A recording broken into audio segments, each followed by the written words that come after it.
Banyak yang dijangka dan diharapkan untuk bajet kali ini. Bajet 2022 yang dijangka akan menjadi bajet yang menjadi tunjang kepada kebangkitan semula Malaysia selepas parah di badai COVID-19. Banyak aspek yang boleh kita kupas dan kali ini kita mahu kupas satu aspek yang mungkin berbunyi teknikal tapi penting untuk pendapatan negara dan selepas itu kesejahteraan agihan ekonomi kepada rakyat iaitu sistem cukai kita. Bagaimana ia boleh ditambah baik untuk membuatkan semua orang boleh merasai faedah pembangunan Malaysia melalui bajet 2022. Saya mau berbincang dengan Farah Rosli. Farah adalah Presiden Institut Percukaian Bertauliah dan Ketua Pasaran Percukaian. Assalamualaikum Farah. Waalaikumsalam Luqman. Farah, pertama kali defisit fiskal negara dijangka meningkat sehingga 7% tahun ini. Jika kita lihat kutipan cukai, mungkin akan terganggu susulan penutupan ekonomi sebelum ini. Dan pada masa yang sama perbelanjaan semakin tinggi. Jadi bagaimana imbangan ini mungkin kita boleh capai? Terima kasih Luqman dan terima kasih Asrawani. Memang adalah amat mencabar untuk mencapai keseimbangan belanjawan untuk Malaysia pada masa ini. Bukan masih sesuai pada saya lah untuk membincangkan cukai yang lebih tinggi kerana ekonomi masih dalam keadaan tertekan. Kita pun baru buka balik daripada keadaan lockdown sebelum ini. Sasaran pada masa ini adalah untuk mengurangkan defisit belanjawan dalam lingkungan 3 sehingga 3.5% menjelang 2025.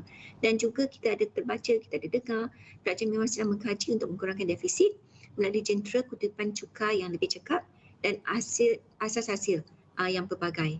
Namun begitu, kerajaan boleh pertimbangkan juga cukai baru sejajar dengan perkembangan ekonomi. Yang penting adalah mengawal perbelanjaan operasi juga yang dapat membantu sedikit sebanyak mengurangkan defisit belanjawan lah. Kutipan cukai pada saya yang lebih cekap boleh juga dijalankan menggunakan teknologi dan juga memastikan keseimbangan perkembangan ekonomi itu sendiri supaya kalau ekonomi itu terus berkembang, hasil cukai juga pasti bertambah. Okay.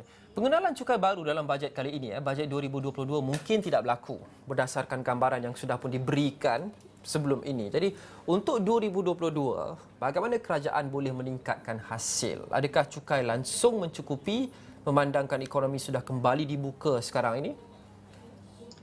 Soalan yang sangat bagus, Luqman, cukai baru.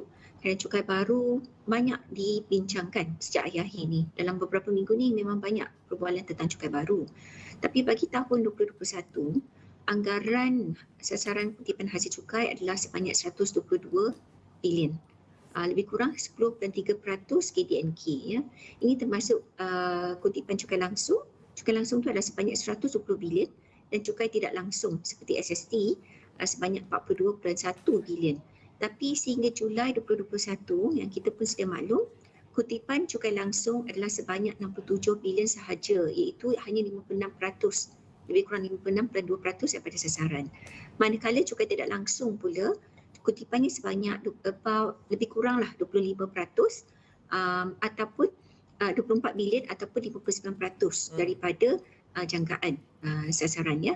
Jadi kutipan hasil cukai adalah lebih rendah. Ini pastinya adalah kerana aktiviti perniagaan yang terjejas dan juga punca pendapatan sama ada mereka yang bekerja ataupun yang berniaga dan juga mereka yang kehilangan pendapatan.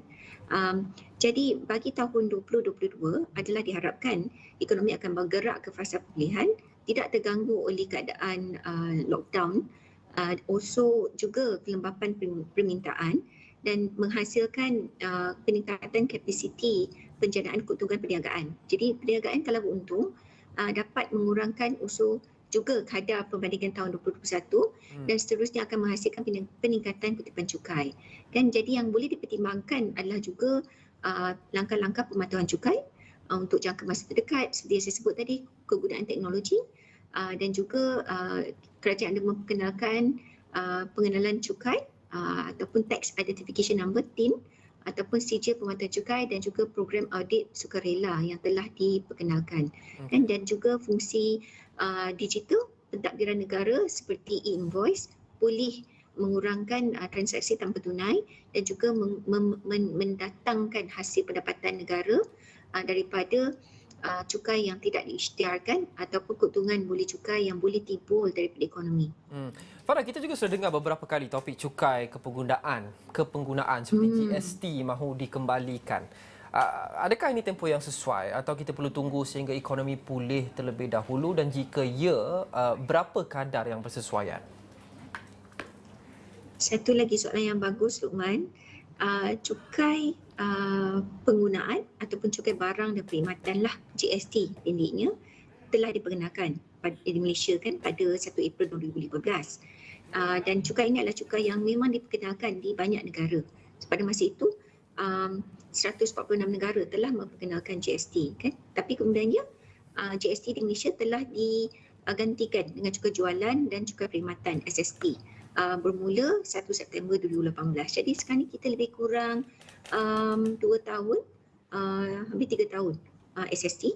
Dan GST pada masa diperkenalkan meraih kira-kira 44 bilion berbanding SST. Pada masa sekarang lebih kurang 20 bilion. Kan, jadi ada perbezaan jurang kan di antara GST dan SST. Dan memang cukai barang dan perkhidmatan ataupun GST adalah cukai penggunaan pelbagai peringkat ke atas barangan dan perkhidmatan, di mana setiap titik bekalan tu dalam pengeluaran tu dikenakan cukai kan, sehingga ke peringkat pengguna. Okay.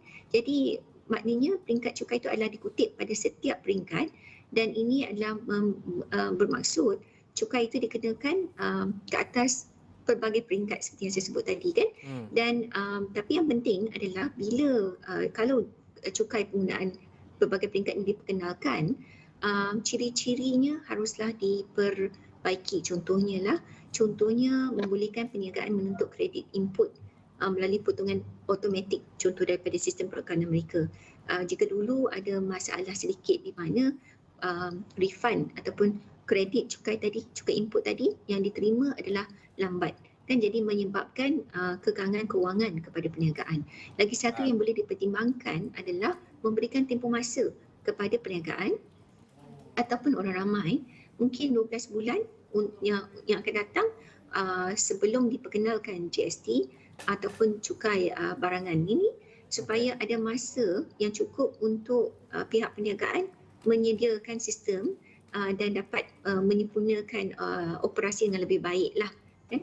Dan yang terakhir saya nak sebut adalah mungkin kadarnya boleh dikaji kan. Dulu adalah 6%, mungkin boleh dikaji untuk meringankan sedikit beban, mungkin dikurangkan kepada mungkin 3 atau 4%. Hasil cukai masih boleh dikutip, dan mungkin bila keadaan sudah pulih, kadar itu boleh dinaikkan secara orang kata perlahanlah, secara gradual, sebelum naikkan kembali ke tahap 6% tu.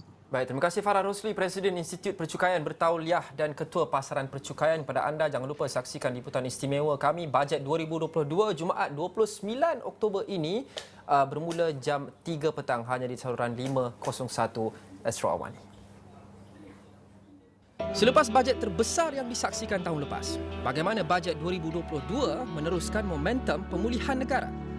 Apa yang ada dalam bajet kali ini untuk membina semula daya ketahanan negara dan memangkin pembaharuan? Pasca pandemik, bagaimana bajet kali ini akan membantu Malaysia untuk bangkit semula? Dan paling penting, bagaimana bajet 2022 akan membantu anda? Saksikan liputan istimewa Bajet 2022 Jumaat 29 Oktober ini bermula jam 3 petang hanya di Astro Awani.